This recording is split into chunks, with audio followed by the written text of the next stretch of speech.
Cosa Vostra.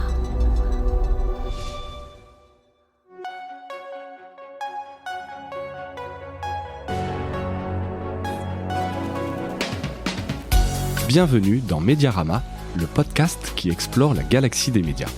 Ici, nous partons à la rencontre de celles et ceux qui façonnent les contenus, les usages et les stratégies de demain. Je suis François Desfossés, cofondateur de Cosa Vostra, agence de conseil tech et créative. Nous accompagnons les médias dans leur transformation digitale. Contactez-moi sur mediarama@cosavostra.com, sur LinkedIn ou sur notre site cosavostra.com.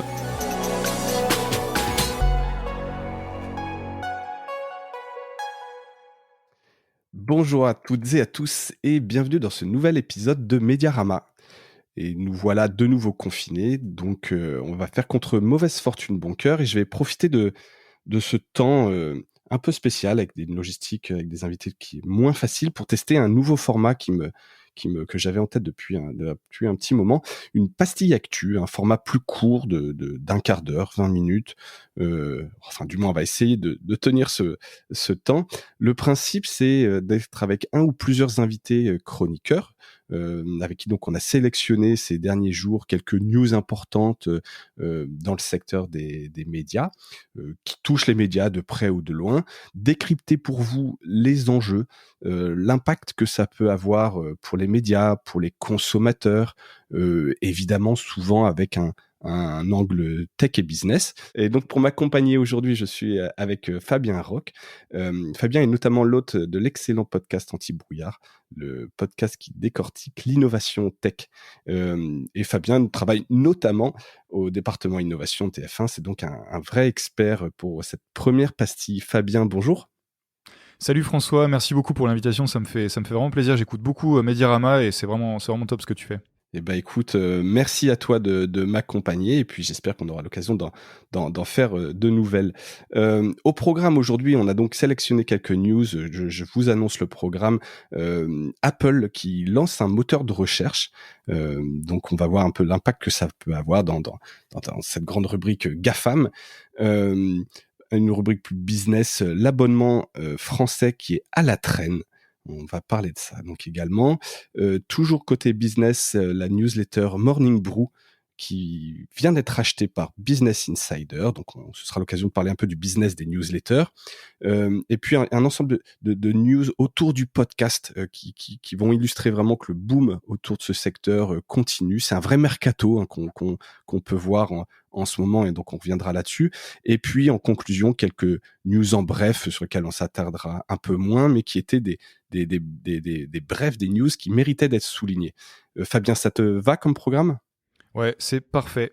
Bon, bah super. On démarre tout de suite dans ces cas-là par la première news importante qui concerne les GAFA, mais plus particulièrement Apple dans le secteur du search, donc le moteur de recherche. C'est le Financial Times qui en parle le premier, et puis repris en France par My News, puis par Protocol aux US. Apple travaillerait au lancement de son propre moteur de recherche. Donc c'est une news importante qui peut a priori ne pas forcément concerner les médias, mais dans les faits, Vas-y, Fabien.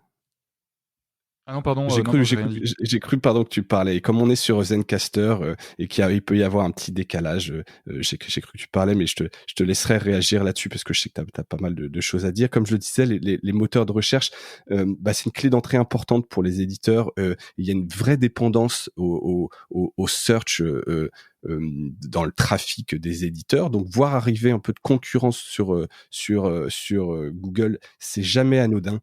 Alors pour rappel quand même, c'est quand même une news qui est étonnante parce qu'il faut savoir que Google paye environ 10 milliards de dollars par an à Apple pour être le moteur dans Safari.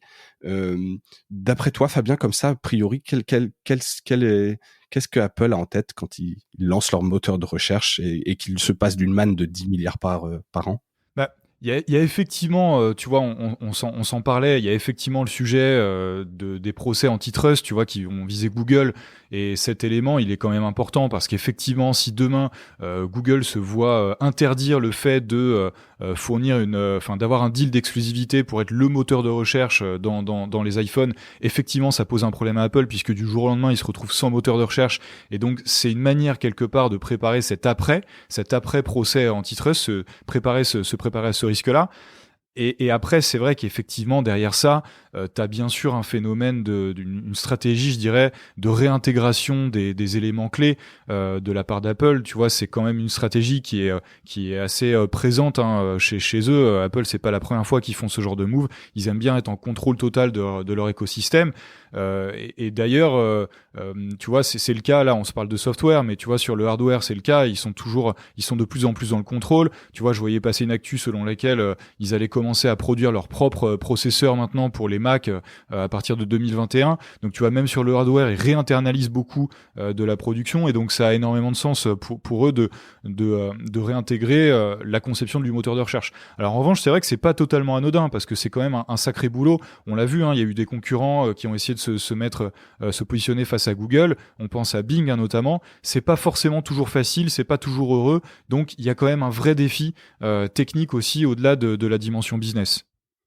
Après, c'est peut-être malin aussi de se dire, là, donc ce que je comprends de la news, c'est que ça devrait a priori être plutôt intégré à Siri dans un premier temps. Donc les résultats de recherche qu'on demande à Siri, c'est pas encore il prend moins de risques quelque part Apple en faisant ça. T'as pas un moteur de recherche avec une URL qui vient en frontal concurrencer Google. C'est peut-être aussi une manière de tester et de peaufiner les algorithmes et la recherche avant de lancer éventuellement un moteur de recherche. Je sais même pas si d'ailleurs ils veulent réellement lancer un moteur de recherche. Bon, après, on sait le business que ça représente et que si Google est prêt à payer 10 milliards par an, c'est que ça les vaut. Mais il suffit pas d'avoir des fonds parce que tu parlais de Bing, que je rappelle, enfin, c'est un moteur de moteur de recherche de Microsoft. Ils ont les fonds, ils ont les ingénieurs et pourtant, c'est un flop intersidéral. Personne va binger une recherche. Ouais, effectivement. Alors, c'est comme tu le mentionnais, c'est vrai que le fait de commencer par Siri, c'est plutôt un bon move parce que c'est vrai qu'ils prennent un peu moins de risques et ça leur permet de monter en compétence, je dirais, quitte à préparer demain effectivement un déploiement un peu plus large. Mais après, c'est vrai que c'est intéressant, hein, c'est très très intéressant d'avoir son propre moteur de recherche. C'est vraiment la porte d'entrée sur Internet et donc finalement c'est la mainmise sur le trafic. Donc c'est pour eux c'est extrêmement intéressant. Tu vois, Apple, ils ont un modèle économique qui va de plus en plus vers du service, vers du contenu. Tu vois, ils proposent maintenant des services payants et ce qui n'était pas forcément le cas avant, où ils étaient plus sur la vente de hardware et finalement le soft servait beaucoup à vendre le hardware. Maintenant, on est sur une stratégie beaucoup plus autour du contenu et donc effectivement, c'est pas anodin pour eux de reprendre la main comme ça sur sur cet énorme outil de driver de contenu qui est le moteur de recherche. Exactement. Donc, à suivre un peu là-dessus et voir l'impact que ça aura dans quelques mois, quelques années pour les éditeurs en termes justement voilà, de dépendance à Google. Après, ça reste un GAFAM, hein, ça reste, même si Apple, en termes de privacy, est peut-être un peu mieux positionné, ça reste une société boîte noire. Hein. On parlait d'Apple News, ce petit widget qu'on retrouve sur les iPhones quand on swipe à droite, on voit des news. Pour rappel, c'est une boîte noire totale, ce widget. Ouais, complètement, c'est une boîte noire totale. Je pense que c'est un mystère pour tous les éditeurs en France et dans le monde. Le vrai problème, ça serait qu'on ait ce même système d'opacité complète qui soit appliqué au moteur de recherche. Si demain, effectivement, le moteur de recherche est généralisé sur les appareils Apple, si les éditeurs ne savent pas comment optimiser leurs articles ou créer des relations avec Apple pour pousser leurs articles, c'est un vrai problème. Parce que on sait que voilà, le moteur de recherche, c'est un des gros drivers de trafic pour les acteurs de la presse et ça peut avoir un impact énormissime sur leurs revenus. C'est ça, c'est ça. Et quand on voit tous les procès antitrust que Google a sur le dos en ce moment, les problèmes en Europe, le droit voisin, etc., voilà, on sent quand même que c'est un sujet délicat avec les éditeurs. Donc le fait qu'il y ait un acteur majeur comme Apple qui puisse entrer dans ce marché, c'est pas anodin. C'est pour ça qu'on voulait remonter cette news. Donc vraiment à suivre. Je trouve ça, voilà, c'est un signal faible, mais à la fois quand même très très fort pour les années à venir. Deuxième news importante qui est plus business, enfin tout est business en fait malgré tout, l'abonnement payant qui est à la peine en France. Article paru sur Stratégie en fait ce qui relaie une étude Ipsos. Seuls 7% des Français payent pour accéder à de l'information, contre 17% dans le monde. Donc 2 fois moins, et 15% des personnes interrogées en France qui seraient prêtes à payer pour une info fiable, contre 27% dans le reste du monde. C'est assez faible, ça illustre un peu la crise de confiance dans les médias. C'est moins techno, mais est-ce que toi, Fabien, ça t'étonne qu'on ait des chiffres assez faibles comme ça? Est-ce que c'est UX, techno? Quel est ton sentiment là-dessus? Je dirais que malheureusement, ça m'étonne pas tant que ça. Il y a effectivement sans doute un sujet de crise de confiance, ça on le sait, hein, tu vois, c'est quelque chose qui est présent dans la tête de toutes les rédactions. Il y a un sujet de crise de confiance, mais il y a aussi, je pense, malheureusement, c'est cet élément de culture française qui a une faible propension à payer pour du contenu de qualité. Et tu vois, on n'est pas trop dans la culture du tipping, on n'est pas trop dans la culture du micro-paiement comme ça. Et en fait, j'ai l'impression que on est beaucoup plus dans la culture du gratuit parce que ça vient d'Internet, typiquement c'est gratuit. On a eu le même problème sur le piratage de contenu audiovisuel et de musique. Et en fait, finalement, l'histoire sur ces verticales de contenu, c'est que ça s'est résolu notamment par en fait une UX qui était au top du top et qui finalement était l'élément déclencheur du paiement de l'abonnement, j'ai l'impression.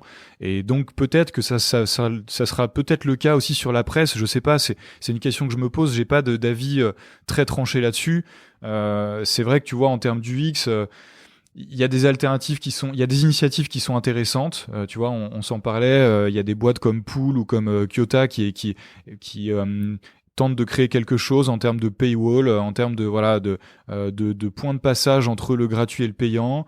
Il y a des Ouais, solutions avec de vraiment kiosques. juste pour illustrer, donc ce sont des paywalls dynamiques qui permettent de pas se heurter à un paywall trop dur avec, comme il illustre bien, une marge trop haute pour le consommateur. Donc c'est des alternatives où on peut avoir un article contre une inscription à la newsletter ou payer directement l'article sous l'article sans passer par la boutique. Donc vraiment des pistes UX assez souples. Et mais ce que tu dis, en fait, il y a deux choses. Je pense qu'un, il y a la crise de confiance pour les Français s'informent peu ou sont pas prêts à payer.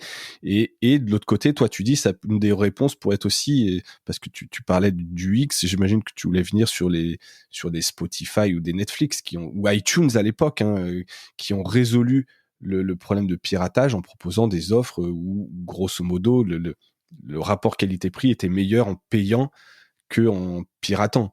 Est-ce à dire qu'il faut un Spotify de la presse? Et c'est tout le sujet des kiosques, des agrégateurs, mais c'est un vaste sujet. J'aimerais faire un épisode sur ce sujet-là, mais voilà. Après, est-ce que c'est qu'une question de prix, ou est-ce qu'il y a vraiment une question de confiance et que les gens, juste qu'à un moment donné, ne veulent pas payer pour de l'information? La question est posée. Ouais, c'est une vaste question. Il y a peut-être peut-être il y a une question de confiance, je sais pas. Après, c'est très difficile d'entrevoir une solution. Tu vois, il y a plein de médias qui se lancent sur du fact-checking, ce genre de choses, sur des initiatives de transparence où ils montrent un peu plus les coulisses des rédactions, comment fonctionne le travail de journaliste, etc. C'est des initiatives pardon que je trouve super intéressantes. Après, est-ce que ça porte ses fruits? Pour l'instant, c'est peut-être un peu trop tôt pour le dire, mais en tout cas, c'est sans doute un travail qu'il faut faire, ouais. Ouais, et puis c'est un travail de longue haleine, hein. Après, je suis aussi curieux de suivre là avec ce nouveau confinement, l'évolution des abonnements. On sait que le premier confinement avait permis justement de revitaliser pas mal d'abonnements. Le Monde qui aujourd'hui a plus de 300 000 abonnés digitaux. J'invite aussi, en fait, il y a Marion Wiese de Underlines qui avait écrit un article justement qui avait un peu fait un suivi de tous les éditeurs, savoir s'ils ouvraient ou pas leur paywall pendant le confinement. Donc c'est vrai que je suis curieux de voir ce qui va se passer dans ce reconfinement, à la fois parce que les gens ont plus de temps, ont envie de s'informer, et c'est le bon moment pour tester des offres numériques. Voilà, donc je pense qu'il va y avoir un grand mouvement, et ce confinement peut être l'occasion pour les éditeurs de tester des nouvelles formules en étant opportunistes, en se disant tiens, j'ouvre tout mon paywall parce que parce que c'est l'occasion que les gens se créent un compte et puis derrière je les retravaillerai. Puis en parallèle se dire je donne l'information. Je pense que ça peut être une période, voilà, c'est intéressante pour les éditeurs. Elle est dure d'un point de vue business parce qu'on avait vu pendant le premier confinement les CPM s'effondrer, hein, une crise un peu de confiance aussi des annonceurs, etc. Mais je pense qu'en termes de marketing, il y a beaucoup plus d'audience, les gens ont un peu plus de temps d'attention, donc je pense que c'est une période qui est pas inintéressante pour tester des formules et tester des choses peut-être plus radicales comme l'ouverture de paywall, etc. Ouais, complètement. Et puis, je trouve aussi que c'est une période qui, finalement, extrapole encore plus, tu vois, le phénomène des fake news. Et on voit qu'il y a énormément de rumeurs, énormément de fausses informations qui circulent. Et je pense que ce genre de phénomène aussi, la prise de conscience de ce genre de phénomène, tu vois, chez les gens, va peut-être un peu plus les engager à les payer pour de l'information qui est vérifiée. C'est une période qui te met encore plus, tu vois, qui crée encore plus le grand écart entre l'information qui circule, qui est non vérifiée et qui véhicule beaucoup de fake news, et du journalisme de qualité premium pour lequel, du coup, tu es peut-être encore plus qu'à un autre moment prêt à payer. C'est clair. C'est clair. En tout cas, c'est un mouvement, c'est à suivre, mais je trouvais quand même ces chiffres m'ont quand même interpellé. Il y a quand même une espèce d'exception française à ce que au fait que les gens soient prêts à payer. Donc, curieux de voir comment les éditeurs vont réagir et comment ça va évoluer. Rendez-vous dans quelques semaines. On pourra voir ça, mais c'était intéressant de souligner ça toujours dans cette continuité de confiance. On passe au sujet suivant, Fabien, si tu le veux bien, qui est le sujet des newsletters. Donc, qui est un truc hyper intéressant. On sent un peu un boom. Je parlais du boom des podcasts tout à l'heure, sur lequel on reviendra, mais en termes, en tout cas, de modèle économique, il y a eu un boom des newsletters. Alors, pour certains, ça peut encore paraître un peu ringard, les newsletters, mais c'est plus ringard déjà depuis, je pense, quelques années.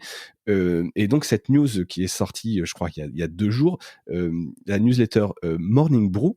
Donc, pour ceux qui ne connaissent pas, c'est une newsletter pour les millennials. Hein, clairement, c'est à eux qu'elle est adressée, aspirants boursicoteurs et start-upers, qui est donc a été lancée en 2015 par 2 entrepreneurs. Elle totalise aujourd'hui 2,5 millions de lecteurs, 3 newsletters, donc des bulletins d'information spécifiques, et lus chaque semaine par 500 000 abonnés. Ça vient donc d'être racheté donc sur une valorisation de 75 millions de dollars, pardon, par Business Insider. Donc voilà, une newsletter lancée il y a 5 ans sur une valeur de 75 millions de dollars. Je trouve ça quand même assez intéressant quand on voit que les médias d'information au sens large, hein, se débattent dans un paysage qui sont dominés par les mastodontes de la technologie. Eux, Morning Brew, mais d'autres dont on va parler, ils ont vraiment trouvé le succès en établissant des relations solides et dans un endroit qui était un peu délaissé par les éditeurs, les newsletters, comme je parlais un peu de ce côté ringard. Or, pour moi, les newsletters, c'est une espèce de relation directe qui est presque privilégiée parce qu'on la lit quand on décide de la lire. Et ils ont tout compris avec je sais pas si tu y étais abonné, Fabien, mais avec un système d'acquisition, avec des référals, hein, une espèce d'affiliation. Quand on l'envoie à ses amis, on gagne des objets. Ils ont fait un truc qui est assez bien foutu en prenant un peu tous les codes de la Startup Nation. Ça t'inspire un peu, toi, ces nouveaux médias sur newsletter? Ouais, complètement. Bah, tu le sais, hein, moi je suis un fan de podcast et en fait je retrouve dans la newsletter pas mal de traits communs, si tu veux, avec le podcast. Tu vois, la newsletter, c'est quelque chose qui arrive directement dans ta boîte mail. C'est une relation quasiment, tu vois, t'as une notion quasiment de relation un peu personnelle, tu vois. Ça arrive dans ta boîte mail mélangé à tes emails perso ou tes emails pro. Ça peut faire partie de ta routine du matin d'aller lire ta newsletter. En prenant ton café, tu lis le Morning Brew, hein, d'où le nom de la newsletter. Exactement. Et puis, si tu veux, en fait, la newsletter, finalement, c'est pas très compliqué à lancer, ça coûte pas grand-chose sur le plan technique, et donc ça te permet aussi d'aller adresser des niches, tu vois, d'aller tester des nouveaux langages, des nouvelles manières de parler à ton audience. Et là, Morning Brew, je trouve qu'ils ont fait un super boulot là-dessus. Moi, je suis abonné à 2 newsletters, la version générale et la déclinaison plutôt orientée tech. Et en fait, c'est vrai que tu retrouves un ton et tu retrouves des informations qui sont propres en fait à ta tranche d'âge, à tes centres d'intérêt, d'intérêt, et donc tout de suite c'est hyper ciblé, et donc c'est intéressant, et donc tu as envie d'aller lire ce truc là tous les jours, et la newsletter voilà a cette dimension là, d'aller te parler avec le bon langage sur les bonnes thématiques qui t'intéressent, et donc bien sûr ça crée de l'engagement, et effectivement tu regardes ça, c'est vrai qu'à un moment donné on considérait les newsletters comme un peu dépassés, et finalement il y a eu un énorme regain d'intérêt, mais quand tu vois les chiffres, tu vois sur des taux d'ouverture, tu peux facilement dépasser les 30%, 50% de taux d'ouverture sur certaines newsletters. C'est énormissime par rapport à un reach que tu peux avoir sur des réseaux sociaux ou sur d'autres types de médias, des gens qui sont En des pouillette lecteurs. de pourcents, quoi, parfois. Exactement, exactement. Si tu regardes les lecteurs réguliers d'un média digital, il n'a absolument pas le même taux de consultation de ses articles, même par ses lecteurs réguliers, que sur une newsletter comme celle-ci, sur laquelle, en fait, tu vas avoir une ouverture tous les matins, systématique, et tu vas lire l'intégralité de la newsletter. Donc c'est quand même un engagement qui est énorme. Et je trouve ça très très intéressant rien que pour ça. Et quelques succès à la française, parce qu'en fait, voilà, on parle souvent, souvent des US, mais en l'occurrence, alors moi, je vais parler de un peu presque des ancêtres, mais en tout cas des figures de proue des newsletters. Alors, elle n'est pas payante en l'occurrence. Je parle de TTSO, Time to Sign Off, qui compte aujourd'hui plus de 150 000 abonnés. Alors, j'avais des chiffres en tête qui datent d'il y a 2-3 ans, mais je tire un peu la ligne. J'espère qu'on m'en voudra pas s'il écoute ça, mais plus de 150 000 abonnés, puis un chiffre d'affaires voilà, de plusieurs centaines de milliers d'euros largement par an, donc avec du sponsor. Et pour rebondir sur ce que tu dis, effectivement, lui, il s'appuie sur une communauté qui la lit, qui l'ouvre vraiment, qui la lit jusqu'au bout, et puis assez pointu, en fait, il connaît bien son audience, elle est assez homogène, et ça a une valeur assez dingue vis-à-vis des annonceurs. Ouais, carrément. Et effectivement, c'est un des gros succès sur ce format-là en France. Ils sont effectivement sur un modèle très proche de Morning Brew, puisque c'est du modèle publicitaire. Et ce qui est très cool aussi, c'est que tu as un nouveau mouvement aussi, un sous-mouvement, je dirais, autour de ces newsletters-là, qui est la newsletter payante. Et donc, tu l'as vu comme moi, hein, il y a un boom notamment d'une solution qui s'appelle Substack, qui permet d'aller proposer de la newsletter avec des abonnements payants. Et il y a quelques exemples que je trouve super. Alors, ils sont pas encore au niveau de développement de TTSO, mais ça viendra sans doute. Mais notamment, je pense à la newsletter de Johan Lopez, qui est CMO de Comet, donc qui est une boîte pour travailler avec des freelances. Il a créé une newsletter qui s'appelle Snowball sur son temps personnel, autour des finances personnelles, et ça marche, ça commence à marcher très très bien. Je crois que c'était en seulement 3 mois qu'il avait déjà 3400 abonnés à la newsletter gratuite et plus de 600 personnes qui étaient abonnées à la version payante. Et donc il expliquait dans une interview que ça générait un revenu récurrent annuel de $42 000 déjà. Donc c'est quand même pas Ça, rien c'est du fou, tout. en quelques mois sur son temps perso. En quelques mois sur son temps perso, parce que en fait, si tu vas voir le contenu, tu vois, moi je suis abonné, c'est du contenu qui est très ciblé, qui est très pertinent, et il n'y a pas de crise de confiance parce qu'on est sur une personne qui va dévoiler ses stratégies, ses méthodes perso pour gérer ses finances personnelles, et ça crée tout de suite de la confiance. Ouais, bah c'est des verticales. Nous chez Cosa Vostra, on est abonné à Magma, qui est une newsletter française sur la prospective, sur des signaux faibles. Chaque mois, ils font une thématique et ils la creusent pour voir tout ce qui se fait autour de cette thématique. C'est vrai que ça, c'est fantastique. Et puis c'est une publication par mois, donc tu lances pas non plus un site pour autant, etc. C'est vraiment, t'as un côté en plus frugal d'un point de vue techno investissement qui est assez fou. C'est juste le contenu une fois par mois, une fois par semaine. J'adore ces newsletters. En tout cas, bref, sujet à suivre et Substack, et puis donc ce rachat de Morning Brew en quelques années. À voir si Prisma, qui a donc la franchise Business Insider en France, fait quelque chose, si on verra en France arriver Morning Brew pour concurrencer les Snowball. Ce serait plutôt rigolo de voir ça. En tout cas, ça bouge bien effectivement du côté des newsletters. Autre sujet, et je vois que le temps passe vite, parce que mais bon, en même temps, c'est des sujets qui sont intéressants. Les podcasts, sujet que tu connais évidemment bien. J'ai pas sélectionné une news, mais j'en ai sélectionné plusieurs pour vraiment montrer à quel point ça bouge. C'est assez fou, hein. Donc on parlait des newsletters, mais sur les podcasts, c'est encore plus le boom. Donc en vrac, Audible. Donc Audible qui appartient à Amazon, qui se renforce sur les podcasts, qui ont rajouté plus de 100 000 programmes sur leurs podcasts. Alors eux, ils ont aussi une problématique qu'ils sont derrière des abonnements. Donc, je pense que tout l'enjeu, c'est de renforcer la valeur de leur abonnement.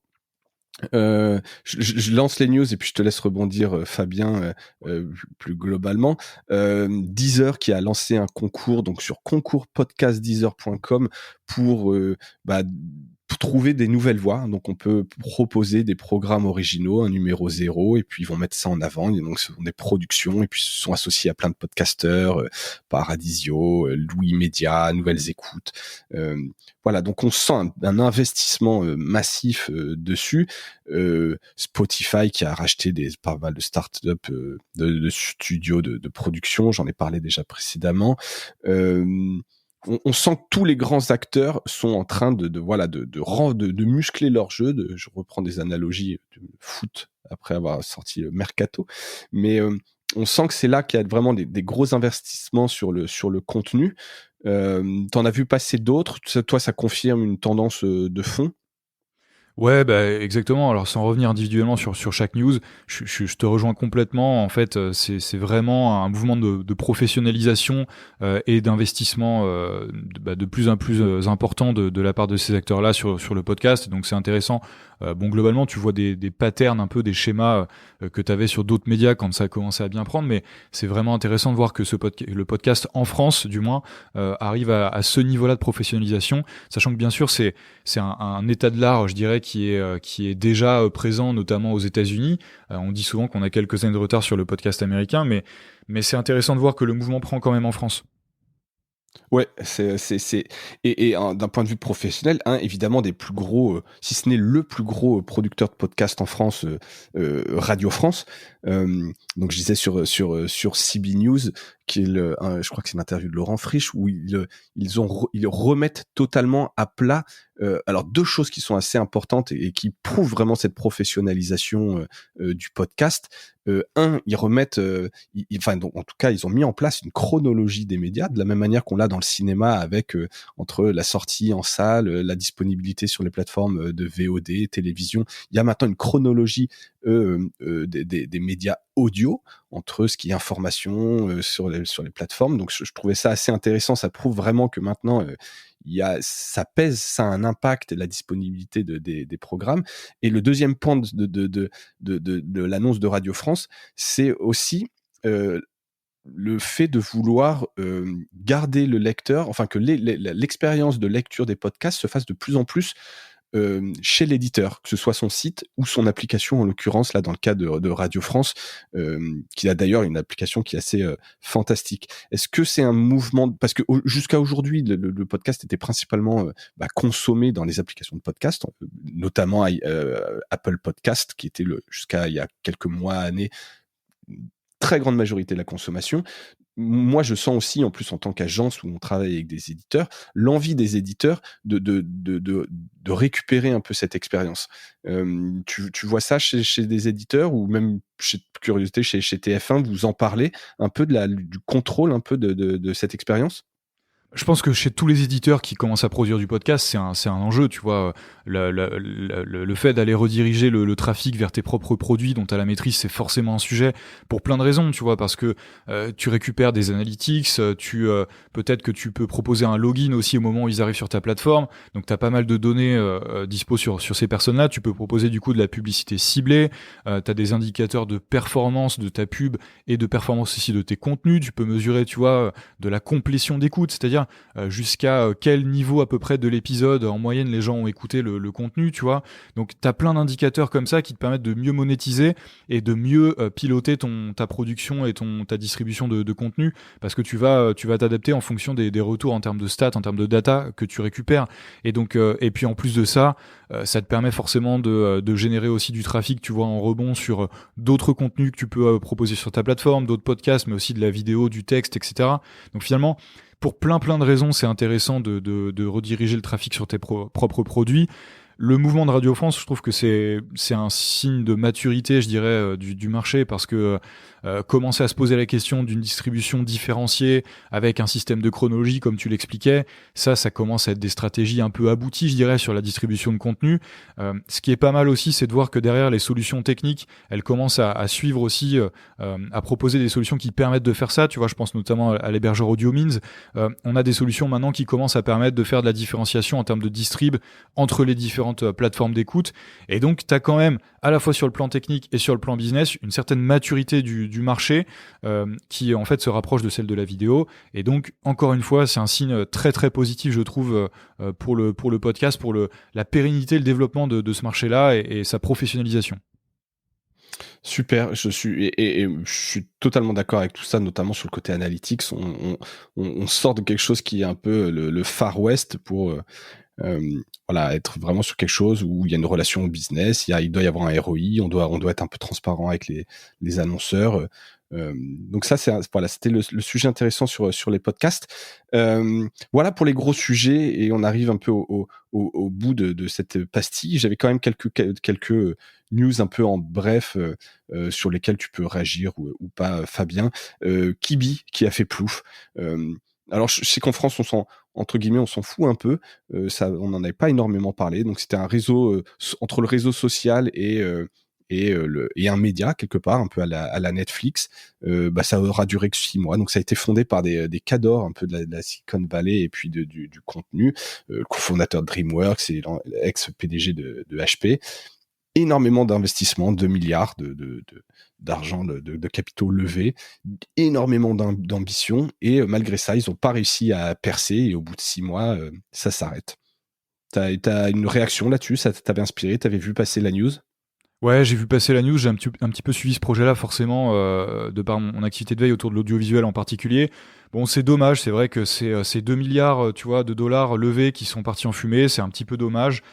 C'était pas le premier, hein, c'est pas le premier au sein du cimetière des services de vidéo mobile premium. Tu vois, il y a eu Go90 lancé par Verizon qui a été fermé ensuite, Black Pills en France qui a essayé un peu de faire la même chose et qui ça n'a pas fonctionné. Donc malheureusement, on n'a pas encore trouvé la recette magique pour le contenu mobile premium payant. Voilà. Et donc on laisse la place à Netflix de lancer des nouveaux programmes, des nouvelles verticales sur les mobiles. Ils auront pas de mal, a priori, avec leur parc abonnés, à réussir. Voilà, donc je trouve ça quand même intéressant de montrer ça, que c'est pas évident. Il suffit pas d'avoir un bon casting et beaucoup d'argent pour réussir.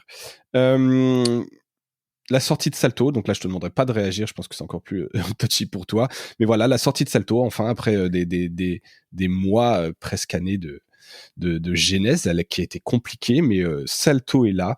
Je rappelle qu'il y avait eu un sujet aussi sur la techno, hein. Moi j'avais suivi ça avec un rachat évoqué à un moment de Molotov. Voilà, ça avait pas mal agité notre petit Landerneau. C'est lancé, je leur souhaite le meilleur. J'adorerais en parler avec quelqu'un de Salto. Je travaille en ce sens en ce moment. Parce que derrière, on peut en rigoler, on peut dire que c'est un Netflix à la française. Moi, je pense que c'est autre chose. Il y a quand même des sujets de souveraineté numérique.